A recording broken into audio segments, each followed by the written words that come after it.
my school teacher voice. We don't really need this mic. Yeah, you can hear. There are cookies. So this afternoon we have a very special event.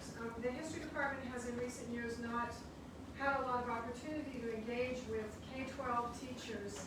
And one fell upon us about 2 years ago, I guess, when I got a call from Steve Foster, our speaker today, asking would the history department be interested in collaborating, giving a little bit of counsel for him as he had just effectively won a prize, a quite wonderful prize, which was a sabbatical in which he might go around the world with the help of 2 young experts in what children want to be learning in school about world history. And I thought this sounded like a very appetizing thing for the history department at CC to be involved in.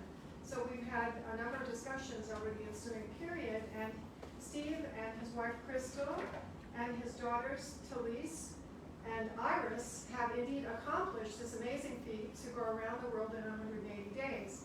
Now there's more we should know about Steve. He's been teaching in Durango for 7 years. Before that he taught in Denver public schools. He got his teaching certification at DU. That's okay.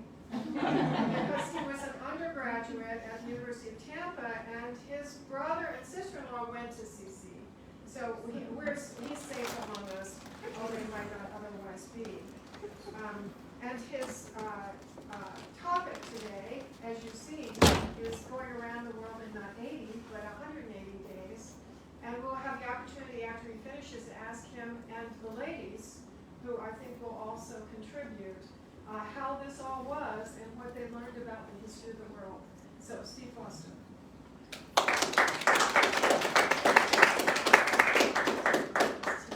Thank you very much, Dr. Neel, and to everybody at CC, especially the history department and the College of Education. Really just floored by the generosity and the collaboration that, as Carol said, took place between us, first and foremost. I think that she might have mentioned my brother isn't along here, and both my brother and my sister-in-law actually met here on campus probably 30 years ago. They just celebrated their 25th wedding anniversary, so a special place here indeed, although it's been a while since my mom and the rest of our family have been back, so it's really great to be back. And thank you again for being here on a Friday of such beautiful weather out there. Honestly, I can't believe you guys are here. So thank you so much, really appreciate it. And we're going to keep it short so that we can go out and enjoy this amazing Friday here in Colorado, as well as have a little bit of time for questions. So we'll probably go about maybe 40-ish minutes and then have a nice healthy amount of time for questions. I do have a QR code that links to the slide deck. And so in addition to what we'll be going over today, there's some additional picture pages of various themes, so we'll get into that here in a little bit. But a quick introduction as far as the path itself. So as Dr. Neel mentioned, 180 days. Actually, I think technically it was 181 or 182, but it's counting. But anyways, this was what's called a Google Mind Maps of the path. So it's a really cool part of the Google Suite that as a social studies teacher I do use with my students. And as I'll get into, I was required as part of the sabbatical to be able to offer back some curriculum to all levels of Durango 9R schools. So I did 2 units for elementary, 1 for middle, and 1 for high school. And so this is kind of the basis or the lens for what I put together as far as a project-based learning unit for 7th grade geography. So you can see our path there, which included starting out in Australia, then heading over to New Zealand, then entering Asia through Malaysia. From there going to Thailand. We were able to volunteer on a sustainable farm there for a couple of weeks, so that was a great experience. From there we went into Vietnam and Cambodia, over to South Korea, and then over to Nepal. Got to do some trekking in Nepal, so that was really amazing. And from there to India, South Africa, Turkey, and then Europe. So that kind of just is a little bit of a nutshell as far as the path. And in honor of Simon Sinek, some of you guys may know, I like to start with the why. So why would I want to do something like this? First of all,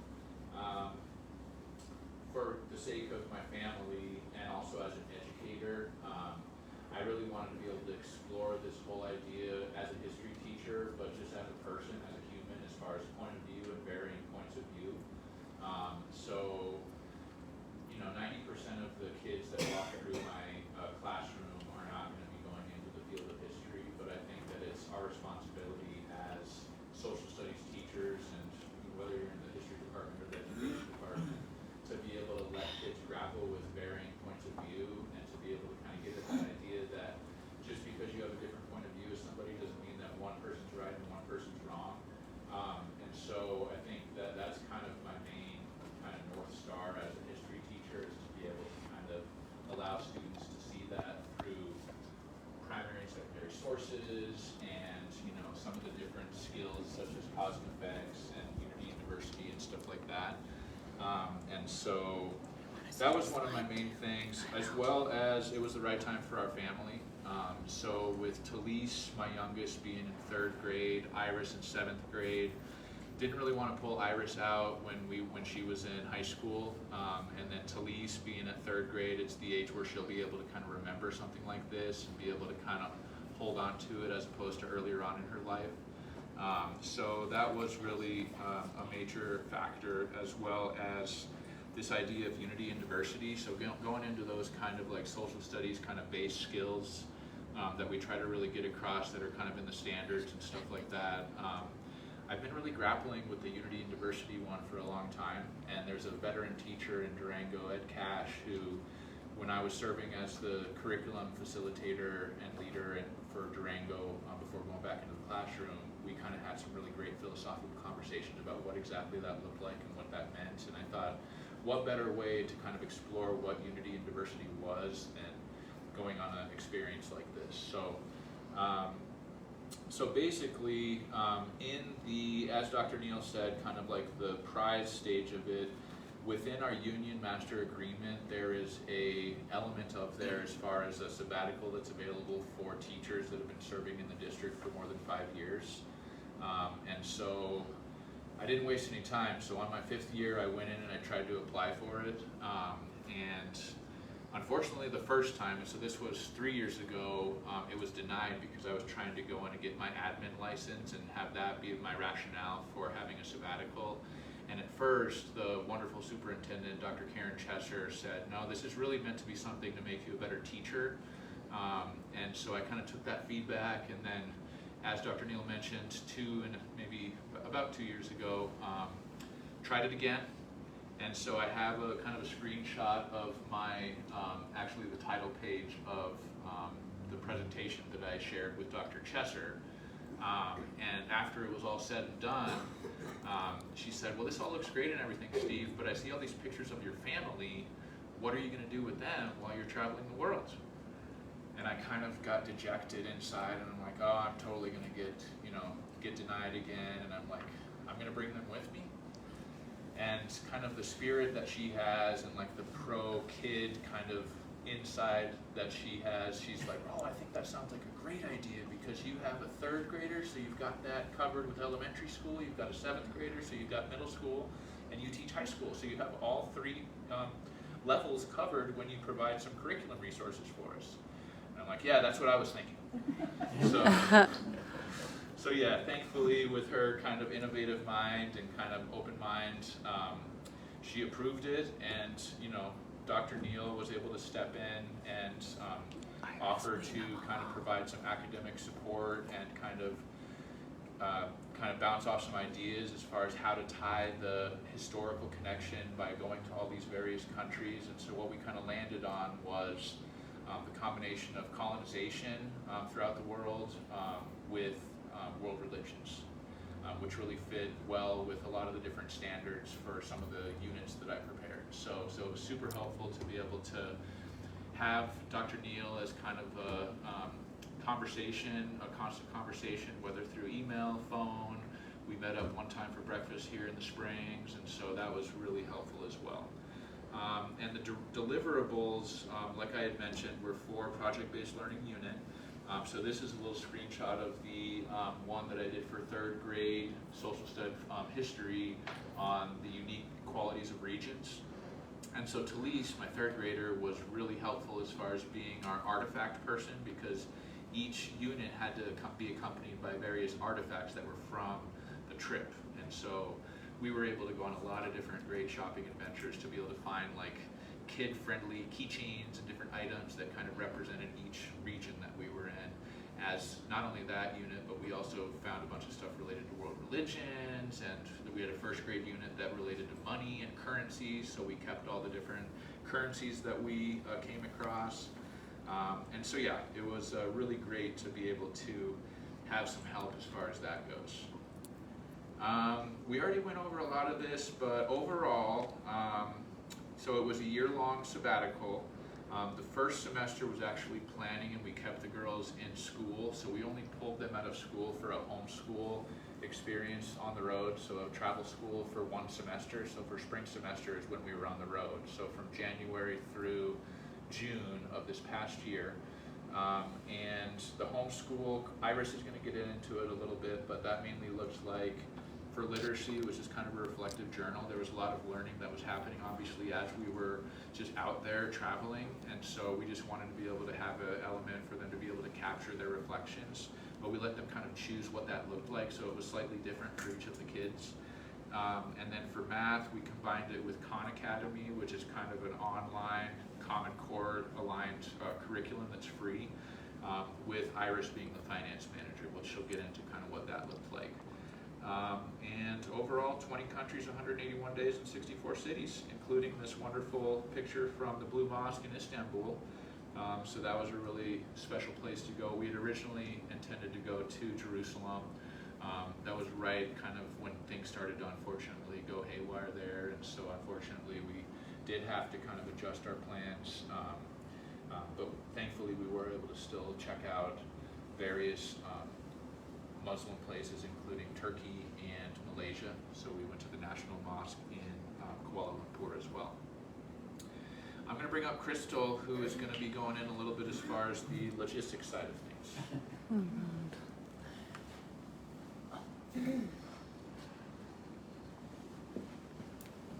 Hi guys, my name's Crystal, and a little bit about me. I work at a outdoor gear shop in Durango.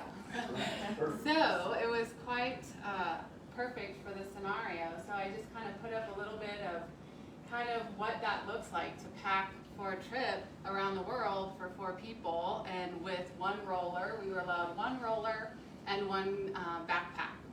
So, and then we did do some shipping in a couple places.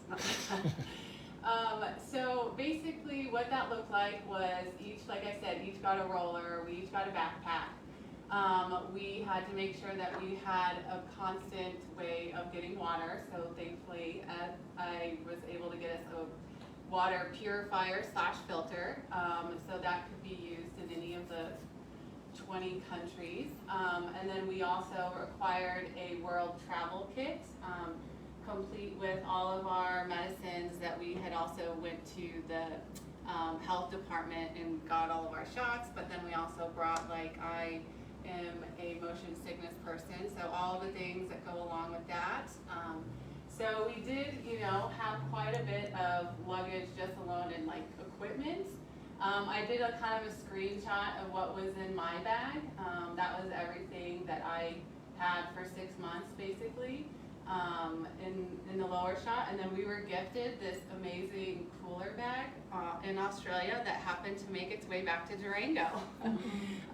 But long story short, it was hard to kind of decide. You know, we decided to chase the summer instead of the winter. Because of also luggage and clothing. So clothing in the summer is a lot less cumbersome in a suitcase than your winter jackets and all the warm stuff. So we decided to go in that direction, and then we all carried a hand sanitizer or like a clean bag. So we wore masks on our 20 flights. We washed our hands regularly, and I'm very happy to say my packing and mommy stuff. We came out unfazed. Steve had a stomach bug on the way out of India, which may have been some bad water, but he had about 5 days of some uncomfortableness, and unfortunately Talise maybe had a bad dish in Malaysia. But other than that, we came through the whole trip without any type of like really harsh disease or anything that, you know, could have really took us down for the count.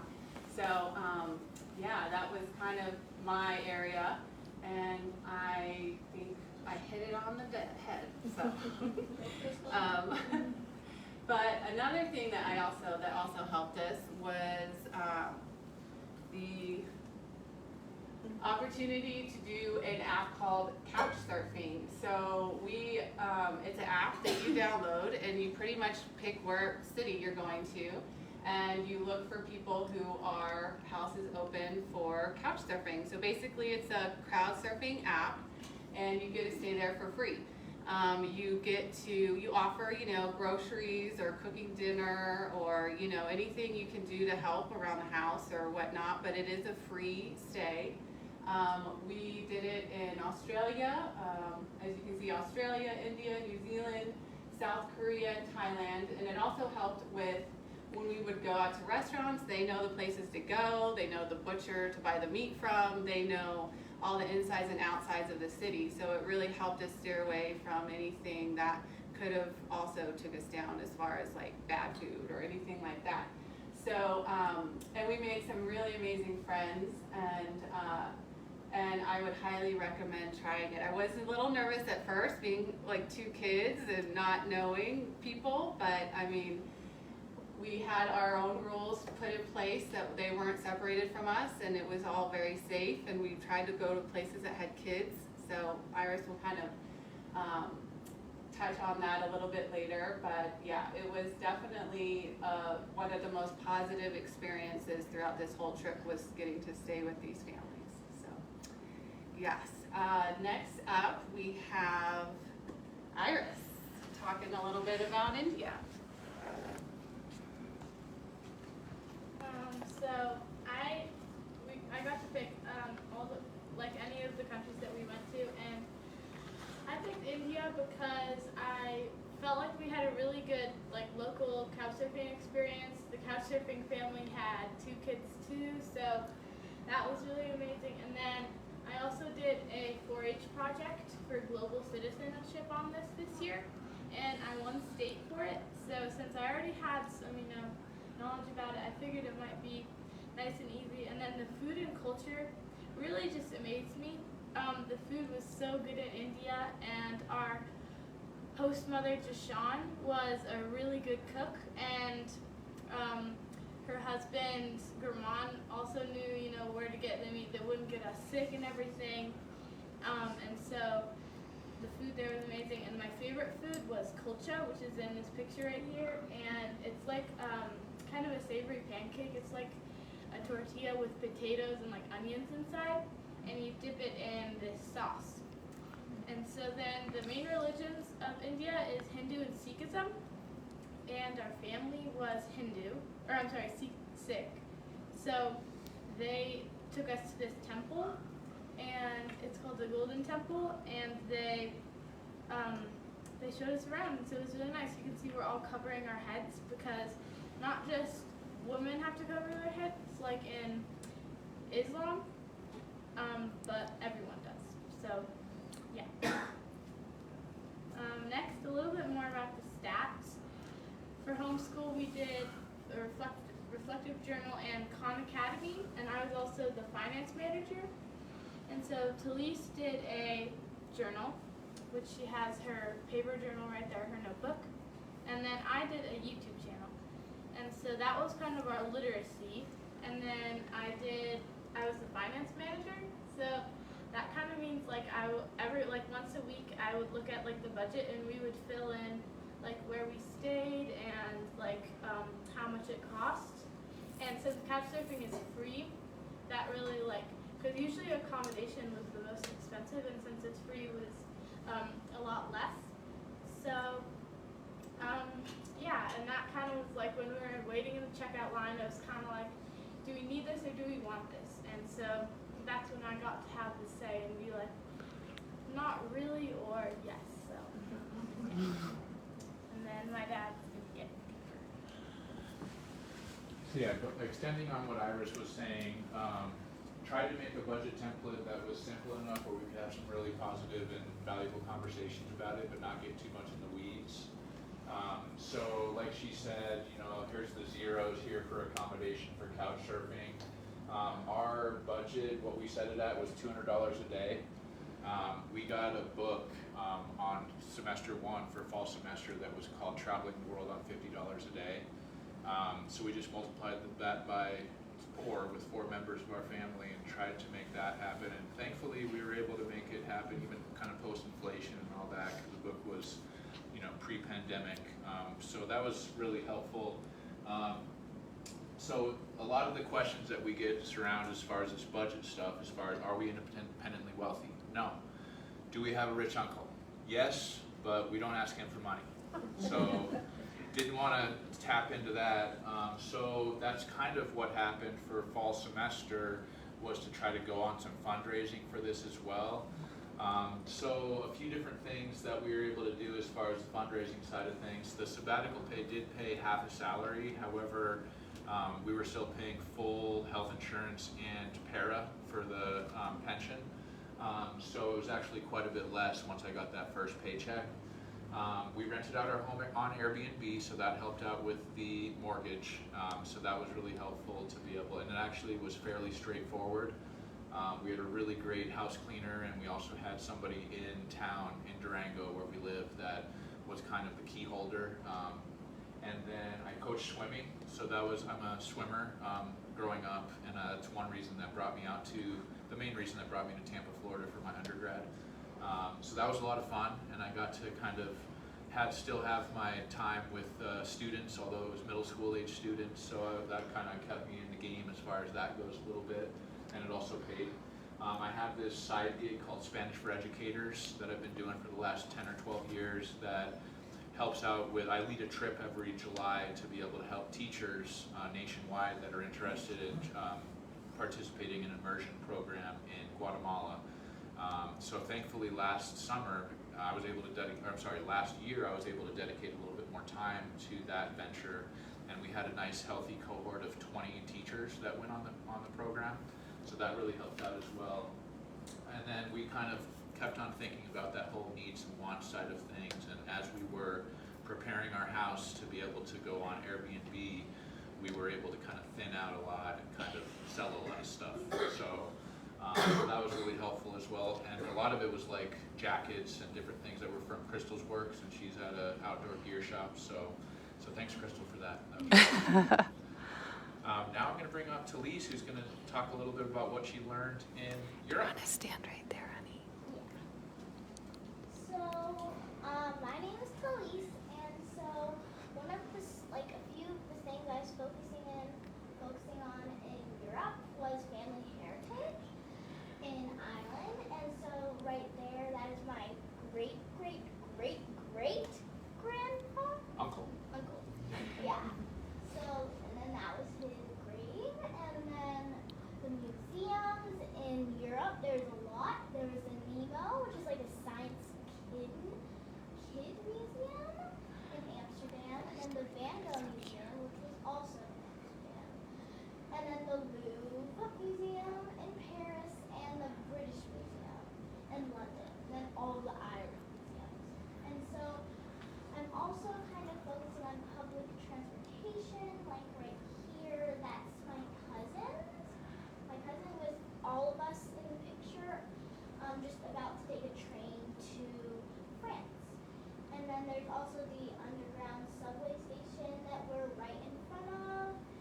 And then also environmentally friendly, which would be over there. I was using like the Netherlands and other parts of Europe, they like bike everywhere, and so that's us biking. And then I'm at the Van Gogh Museum, and so yeah, and then the public transportation map would be right there for all the trains and buses and boats we took in. And so yeah, and then I think I'm gonna let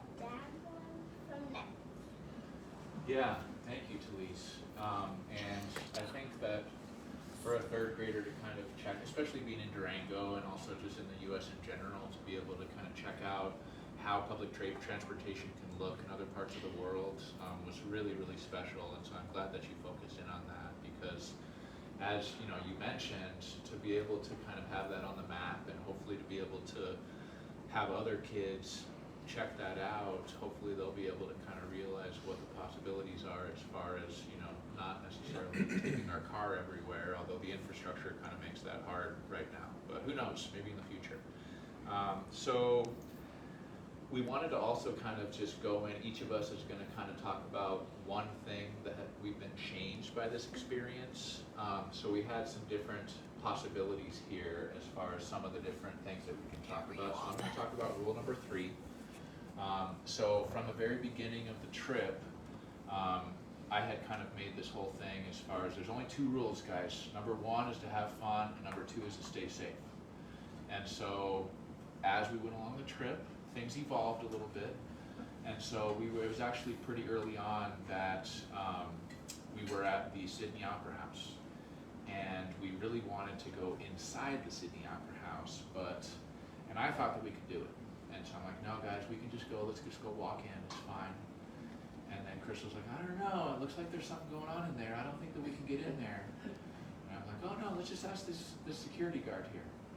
Little did I know that the security guard had been like listening in on our conversation, and he's like, what I think you need to do is I think you need to listen to your wife. And so that was the beginning of rule number 3, is that Crystal is usually right, and just the final say is usually for her.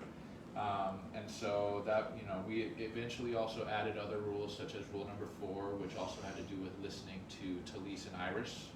I'm still waiting for that rule number 5, but you know, nothing yet as far as listening to Daddy.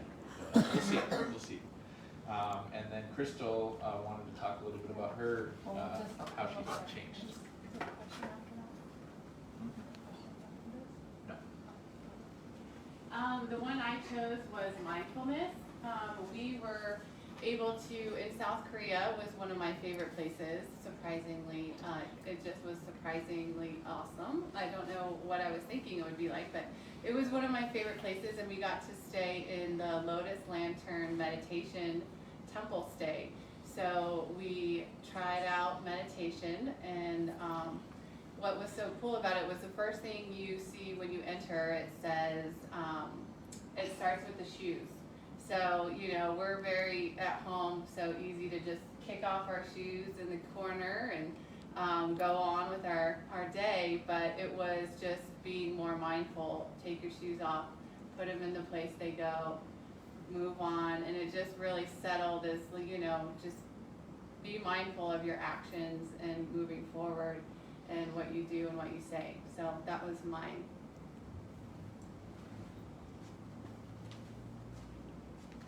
And mine is needs versus wants, because it's crazy to think how many things that you want and how many things that you need. And I feel like I really got more to realize that on this trip, because there's so many things, because we were on our tight budget, you know, so there's so many things that we could buy that we wanted. Sometimes there's a few impulse buys, a few ice cream bars or something, but yeah, and then also kind of enjoying the slow pace, because in New Zealand we were going from place to place, and it was really kind of just not really being able to relax and sit down for a minute, because we didn't even unpack, because we knew that we just have to pack up again the next day. But when we got to the Netherlands, when we stayed with our cousins for a few weeks, it was so nice just to be able to stay in the same place and just kind of unpack, and it was really, really nice. So that's what I learned. Yeah.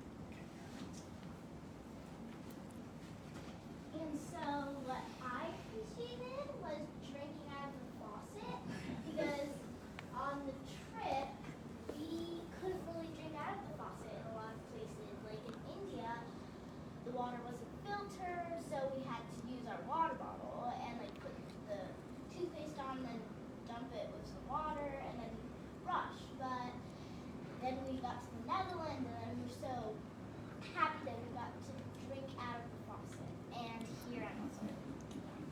So,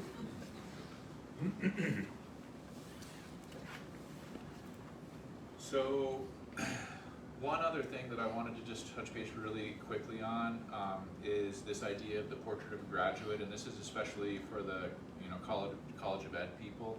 So in Durango, they have this kind of North Star, as our superintendent calls it, as far as some people would call it the soft skills, as far as what we're trying to get all kids to be able to walk across that graduation stage possessing those skills.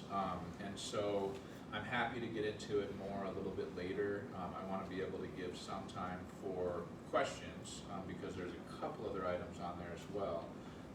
But that's what it looks like, and I have some different elements that kind of goes along with each of the kind of traits, as you will, for each of those traits. So we've got resilient risk-taking, like you can see with Crystal being able to take some risks with packing up a very, very small rental car with all of our stuff, with being able to, in Nepal, when we were going to the trailhead for this trek that was going to like a Hindu religious site at this lake, because a lot of the Hindu kind of important sites are natural, so we went to this like really amazing Hindu lake that was at like 14,000 feet. But getting to the trailhead was the main challenge because the road was just super sketchy. There was like herds of goats going all over the place, construction. They didn't even have like the typical kind of like person holding the sign and like letting different traffic go back and forth. So a lot of different instances for that resilient risk taking for sure. When we were in Turkey, we kind of got off trail in this place called Cappadocia, which is, if you can imagine, Mesa Verde, but just bigger and not as quite as red of rock. But it was actually a place that a lot of Christians hid at during the early Christian days against the Roman Empire. So that really cool rock that is great for climbing as well, but we kind of got off the trail, and so we had to do some like technical climbing when we weren't planning on it. So different things like that. So a little bit of information about the artifacts and about the specific units that I developed. You can see here we've got the different currencies. And so this is meant to be a first grade unit for letting the kids kind of just like have that tangible currency to be able to touch and to be able to kind of at least introduce that just because you have like these bills that are like 20,000 of this currency doesn't mean that it's more valuable than a €1 coin, for example. So to kind of introduce some of those skills like exchange rates and stuff like that.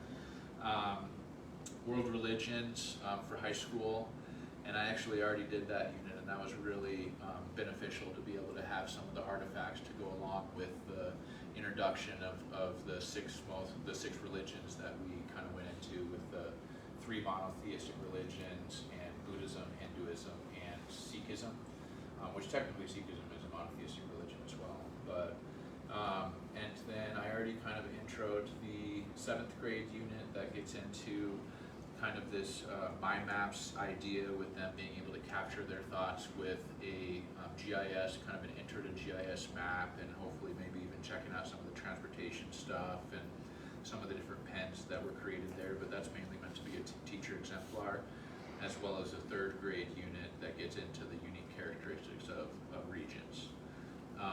So other than that, as a reminder, I will go back to the QR code if you're interested, because we have a ton of pictures in various categories, as well as some links to the map that was created, as well as my reflective journal, Iris's YouTube page, so make sure to like and subscribe on that one. And then my other daughter, Talisa's e-journal, so that was kind of, and she actually has a copy of it here. My mom is holding it, so she might be willing to let you take a look at it afterwards, possibly. And other cool things that are on here. And other than that, I'm going to go ahead and go back to the beginning and open it up for questions. And if you want me to go to any other slide or anything like that, then I'm happy to. But yeah, at this time, if anybody has any questions. What might you do differently? You know, I think for me, we went to so many places. It was a very breadth. It was a lot of breadth. So I think that if we were to go back, Crystal and I have already talked about this, to be able to choose a few places and to be able to go into more depth there. But the breadth was partially intentional to be able to kind of allow our daughters to be able to check out so many different places, and then hopefully they can eventually go back to some of those places. But for me, like, definitely want to go back to South Africa. That really sticks out. We got to do Kruger National Park, and we spent some time in Cape Town. We flew into Johannesburg, but there's so much in South Africa. New Zealand, you can spend so much time in New Zealand. Vietnam was a huge highlight. South Korea was amazing. So yeah, I would say probably the breadth versus the depth, but yeah, it's potato. So. You didn't mention New Zealand. It looks like you had a lot of stops there. We did, yeah. So we rented a car in New Zealand, and so we actually flew into Cape Town. I'm sorry, we flew into Auckland, and then we went down to both North and South Island. And so it was amazing. I mean, I would say probably my number one most amazing memory was being in the fjords. The Milford Sounds. Milford Sound. Yeah. And so being able to be down there, and when we went on this tour, I'm not sure if I have any photos, but I think we do. But the tour was a boat tour, and we get on the boat and it's just kind of pouring rain, and so we thought we kind of had bad luck. But because it was pouring rain, that meant that there was just like hundreds of waterfalls all over the place coming off of these fjords. And so that actually turned out that it was really good luck, because we had so many amazing waterfalls. Because usually there's only like 3 permanent waterfalls that we would have been able to see, but there was literally hundreds. And then there was this underwater observatory that we got to check out too. And because of the fresh water coming down into the sound, there's a lot of dark water kind of like ecosystems that are accessible without having to go too far down. And so we saw this like black coral that was actually white, and we saw a 7-gilled shark and a bunch of really cool jellyfish and stuff like that. So as far as the kind of the natural side of things, and also kind of with the Maori people and whether or not they're, Dr. Neel and I kind of talked a little bit about that, as far as the fact that they came to the island later on. So would they be considered indigenous? What did that look like? And so on the academic side, that was really cool too. But yeah, New Zealand was incredible. Since you weren't on the guided tour route, you were, maybe taking a little more indigenous. What was the language situation like up in New Zealand, Britain, South Africa? I mean, did you find English to be fairly, or did your daughters, maybe you may be multilingual? I don't know. I don't guess they are. But Yeah, the language was definitely, on the one hand, it was helpful that we were kind of focusing on colonization, because we kind of intentionally went to a lot of places that had been colonized by the British.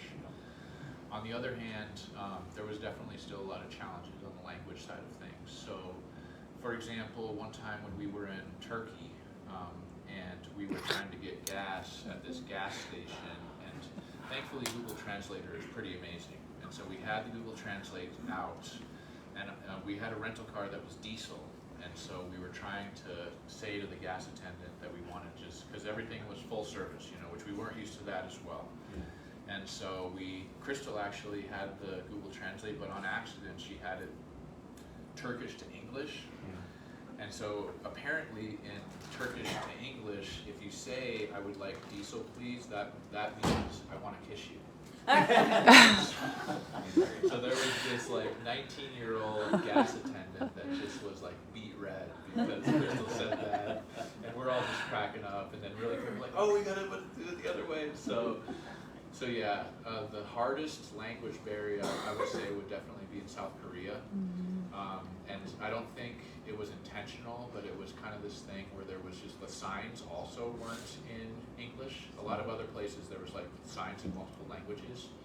And so I've talked to a lot of like English language development teachers at my school and other places, as far as how I really did feel like a newcomer language speaker, and it made me appreciate, like, with the kind of having those like visual cues and stuff like that for like newcoming English speakers, because we were like totally lost half the time in South Korea. Thankfully, our couch surfing host in South Korea was amazing, and he did speak English.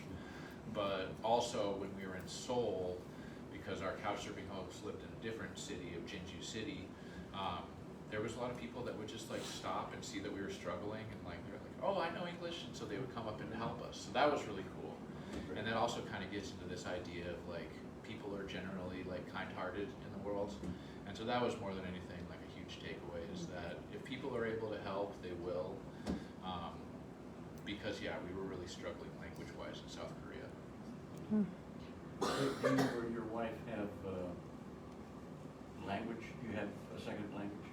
I'm fluent in Spanish. Oh, that's right, you said that, yeah. But we didn't, I mean, almost intentionally, we didn't really hit South America, so that was the only continent outside of Antarctica that we didn't hit. And so, because we've spent some time there before, we figured we could eventually take the girls there, and we do spend a lot of time in Guatemala and Central America. So, and yeah, we didn't really go anywhere that, I mean, the closest was we had a layover in Angola, which is Portuguese. It's a Portuguese territory, or former colony, and so yeah, and I did try to go to Brazil one time thinking that my Spanish skills would be sufficient to be able to speak Portuguese, and it's not. No. It looks similar on paper, but it's definitely a lot different, so yeah. Are there any food or music or cultural things that you guys picked up that when you got home you tried to make, or you tried to like, you know, incorporate into your lives? Yeah, that's a really good question. You know, we actually, in Thailand, the farm that we were at, they required us, since we were volunteering there, we had to actually make a meal there, like one lunch and one dinner every week. And so we actually made a meal there. And so we were able to, despite not having like all of the exact ingredients, Crystal made my mom's carrot cake. So that was really cool. But I'm trying to think if we made anything since. Well, we did the ramen. They made amazing ramen, so we tried to emulate the ramen and the noodle bowls. And Joshan is amazing, and she is always willing to FaceTime because they gave us a lot of good pointers on Indian food. But it's like, after eating hers, it's like, I don't know if I even want to try, and like, it was so good, but she's always willing to help, like, over video. But yeah, we're definitely more open to eating, and I'm so proud of the girls for respecting all of the couch surfers, and they would sometimes make us a meal. Especially in Vietnam, the mother and the father of the host still live there. And so she would just love making the girls food and just feeding them. And so, it was frog and stuff that we had never had. And they were very respectful and ate all of the food they were given. And our rule is you try it 3 times and then you can say no. And then you can have your opinion, because it could be different ways, but they did really good with the food. In addition to the frog, so these pictures here, when we went out to this farm on this island that had like some family friends that lived out there, and they did like a barbecue for us. And so this one is where they're like boiling like these quail eggs, and so Iris was out there with Bao, our host, like boiling these quail eggs and like doing all sorts of cool stuff with that. There was like mini food. Like on YouTube, there's these videos of these people making mini cakes and like mini food. And so they had all the mini pots, and we were just like making mini sausages and stuff. And then this one is actually, there was a fire back here, you can kind of see it, that they had a grate, and they had this snake fish, and they were basically like, they tried to hit it on the ground and kill it, but one of them was still wiggling around. And so they like skewered it with a stick and just like put it on the grate, and that was Talisa's, I think, and then it ended up like squiggling its way off of the grate. And then they really had a fun time watching me try to put together. So it was like rice paper tacos, kind of, where they had all this rice paper and they had all this awesome yummy stuff because it was on a farm. And and they kind of diced up the snake fish and just kind of put it into like a Vietnamese style kind of burrito, I guess. I don't know what else to call it, but Egg roll. Egg roll. Rice, yeah. yeah, but yeah, so that was really cool to be able to do that. Music-wise, going to your question about music, we definitely saw a lot of really cool music as well. Anything from when we were in Cambodia, there was this like xylophone type instrument that they were playing and like drums, and it was right on the Mekong River, and so that was really cool. In Malaysia, there was a huge Chinese influence in Malaysia, and so this was like a Chinese band that was playing kind of like Chinese pop music, I guess. K-pop or yeah. Yeah, like kind of K-pop in a way. And then even going and seeing like my niece is in this like Symphonetta in The Hague, and so that was really, I put that on there too because it was really cool to be able to do that kind of stuff with your family that you don't usually get to do with the extended family. So yeah. So Steve, I mean, one thing we talk about in the history department at CC is how fundamentally impossible it is to teach world history. That this is a very big world, and none of us can know very much about any one piece of that. So I wondered before you went, and I'm still wondering, does it seem more possible or less possible to teach in the K-12 context about the world now that you and you have been, and you've also seen your girls encounter more of the world? Yeah, that's a really good question. So, you know, for a long time I've believed, and this kind of goes into like this Stanford-based philosophy that there's a book that I can't remember the author, but it basically says like, why teach history when you can like pull up everything on your phone?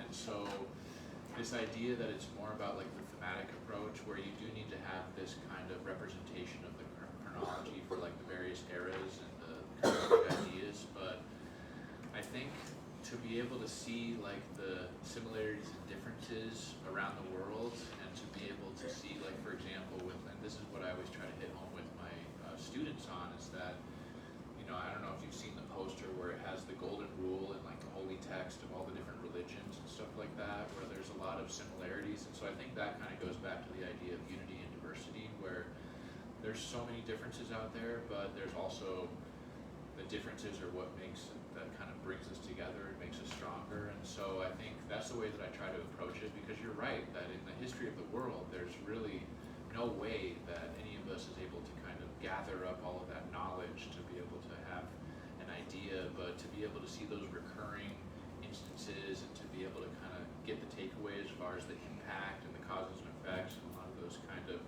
elements like that, I think that really did reinforce why it's so important to teach those thematic approaches, and not necessarily be like, oh, you need to know these different elements of these historical events instead of like the why behind it.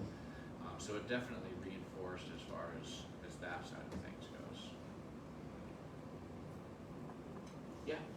In regards to religion, were you mainly traveling to the sites, or were you also able to like observe people participating in religious activity? Both. Yeah, so it was really cool when we were in India, for example.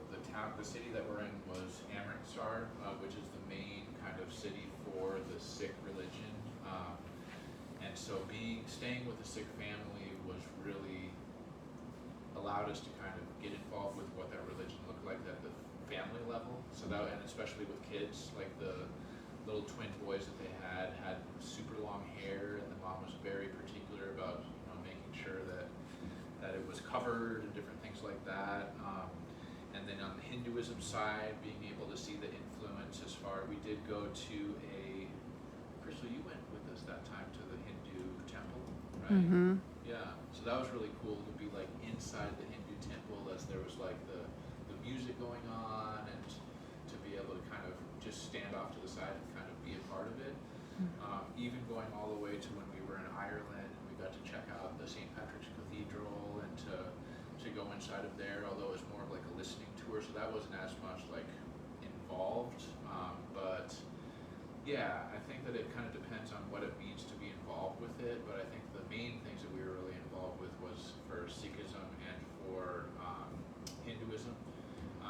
And then also for Islam, when we were in Kuala Lumpur, as well as the Blue Mosque in Istanbul, it was kind of more of like a walking tour, but there was people that were going in, and depending on, they would kind of clear people out during the hours of prayer and stuff like that, but there was still Muslims that were coming in and kind of giving their regards and stuff like that while we were in there. So that was really cool. But just to be able to see, kind of getting back to the previous question as far as like the differences and the similarities with Christianity and Islam, where like you still had a lot of stained glass in the mosques, but it wasn't representing like people like in Christianity. They have a lot of the stained glass to be able to kind of get out the word of the gospel and stuff like that, whereas in Islam, from what I understand and going into the mosques, is that they don't want to put any people on there because it's all about Allah, and you don't want to represent like people when it should be all about God. So just kind of those similarities and differences was really cool to be a part of. So in your slide up there on the screen, the middle picture on the very top row, what is that? David of Goliath. no, that one's Is that- actually the arm of Paul, I think. No, I think that's David of Goliath. No, Yeah. it's, Uh, it's a hand that baptized Jesus. Paul the Baptist or something. I don't know. We took a picture. I can't zoom in, but I think. Oh, I thought it was David There of was Goliath. David and Goliath, yeah, but Oh. that one was Paul, and so Mm. that was in the Pataki Palace Palace in in Istanbul. Istanbul. But they had a lot of really cool Christian, artifacts as well as one of the coolest things was they had the beard hair of Muhammad. So that was really cool. They had this like huge magnifying glass, and they had like Muhammad's beard hair there. So that was really cool to be able to see that. So But that's supposed to be representing the arm of Paul? yeah, Yeah, I'm and it gonna actually you look could it up see right like the actual, there was a bone in there. So like it had been preserved somehow. So there was like there was a bone. So and it was supposed to be Paul. Yeah. Like his arm was gold. It was wrapped in gold, so it was like just like a sheath, kind of like a casing, but then inside of that had like the mummified kind of arm of Paul. So that was pretty Or incredible. so they said. Or so I was they gonna said. say, I think we should do a DNA. Yeah. Oh yeah, John the Baptist. John. Yes. John. John the Baptist. John the Yeah. Baptist. Yeah. Yeah, and then so this is kind of the temple stay that we were a part of. So we got to go. At first, we were very skeptical of doing any filming or picture taking, but then it was only really a kind of a 30-hour experience. And for the part of it, we got to have tea with the monk. And so when we had tea, we were like, we'd love to be able to capture some pictures. And so he said, oh yeah, go ahead. So we went in, the next time we went into the temple and we're like, okay, shooting all the pictures and stuff. And they had us go to this chanting that was at 4 o'clock in the morning before breakfast. And that was Amazing. incredible. That speaking Yeah. of music, I'll play that. Oh for yeah, you, the but- chanting, and also they had Yeah. the script as far as like the words, and it was just like these words that were like 80 letters long, that it was, just, it seemed like gibberish, but I think it had a meaning to it. But, and then this one is the, Cup of it's the Confucius. moderation cup, so it has to do with Confucianism, and so apparently like one of the big things with Confucianism is moderation, and so if you fill it up too much, then it drains all out of it, so you have to, isn't that what it is? Mhm. Yeah, so you have to like just fill it up just enough, and just it kind of teaches about moderation. So that was in Vietnam that we saw that. And then over here we've got in Kuala Lumpur, it was called Batu Caves, and so it was this huge sculpture and this rainbow colored stairs that went back to these caves, and that's also, there was some stuff over here like there was like some zoos, and there was like the really sacred animals like peacocks are really big in Hinduism. So the girls got to like Irish got to hold a snake, and then Talise got to hold a macaw, her favorite animal. And then I also like taking the one of the swastika, just to be able to show like the background of the swastika to my students, that it's not what everybody thinks it is as far as attached to the Nazi Party, that they kind of like stole it from Hinduism and from Native American spirituality, so that was really cool as well. So maybe we have time for one more question, I think. Didn't you have a question? I did have a question, but I don't need to ask the last question if the students have other Indeed. questions. I was wondering if when you came back to Durango, did you feel that you could see Durango the way you had seen some of these other sites, and what's to be that kind of short-term visitor to a place that you also know?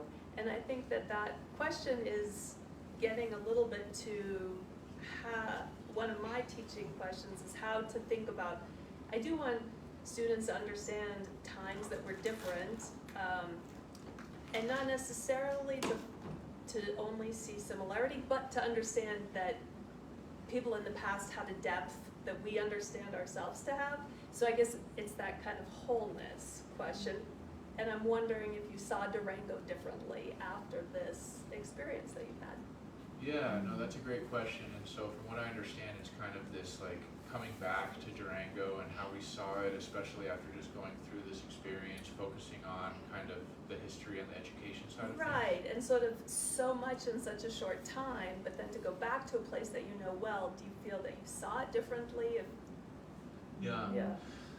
I think I do see it differently now, and I don't know if you guys want to speak to that at all, but for me, like, not only being more appreciative of how beautiful and how lucky we are being in a beautiful place, whether it's here in the Springs or in Durango, about the community that we're a part of, and so like by the end we were like sending postcards to our neighbors that we hadn't even really interacted with too much, just like, yeah, remember when Tori and Cheryl shoveled our driveway when we were out of town that weekend, and just like missing our kind of neighbors and having those community elements. And so that was a big part as far as just being more appreciative of not only the people but also the natural surroundings, and also the possessions. You know, when you're traveling around for 6 months with just one suitcase, and all of a sudden you come back to a house where we had all this stuff in our attic, and like we still haven't taken a lot of stuff out of that attic.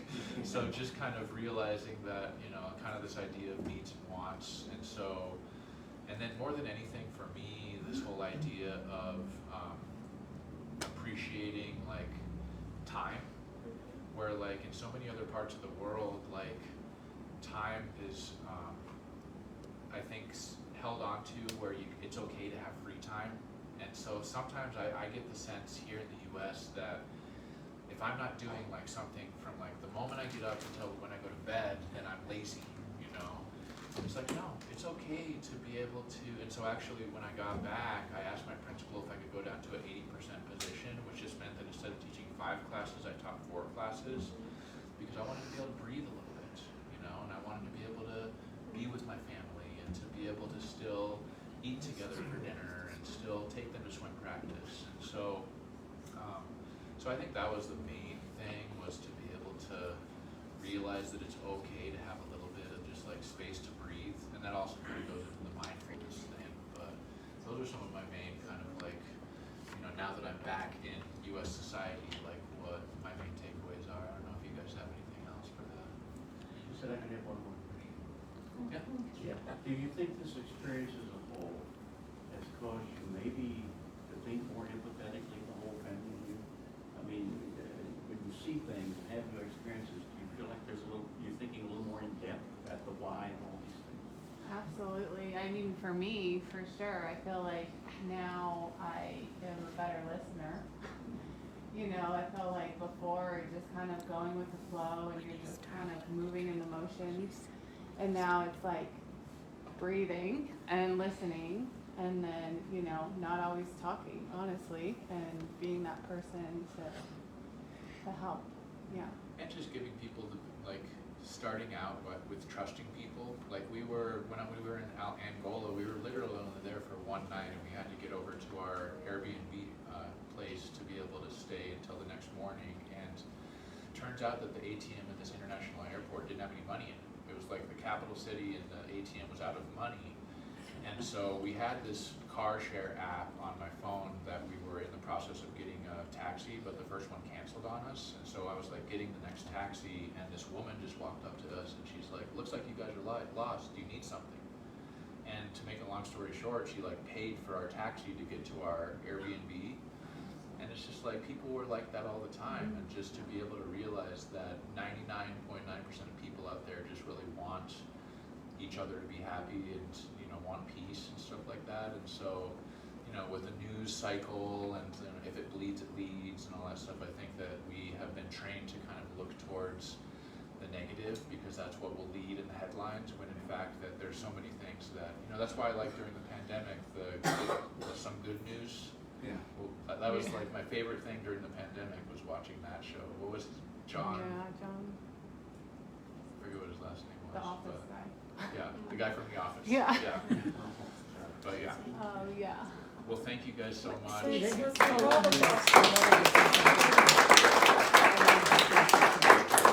My mom wanted to say something real quick. You can probably tell I'm very proud of the whole family, my son.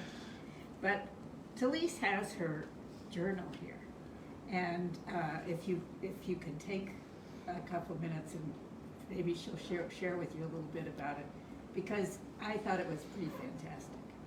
So, and I also think what Iris did with her YouTube channel, and I didn't see the Worldwide 5 thing. Yeah, I think I did put it on there, but it's Worldwide Vibes. So that's YouTube, and it goes through different countries.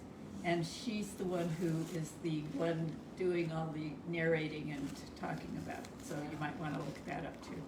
And also my mom was the one that was on the receiving end of the various packages we were sending back. So thanks very much as well for that. Yeah, here's the Worldwide Vibes, so if you're able to, you should check it out. So. Okay, well, thanks again. Thank all you. of you.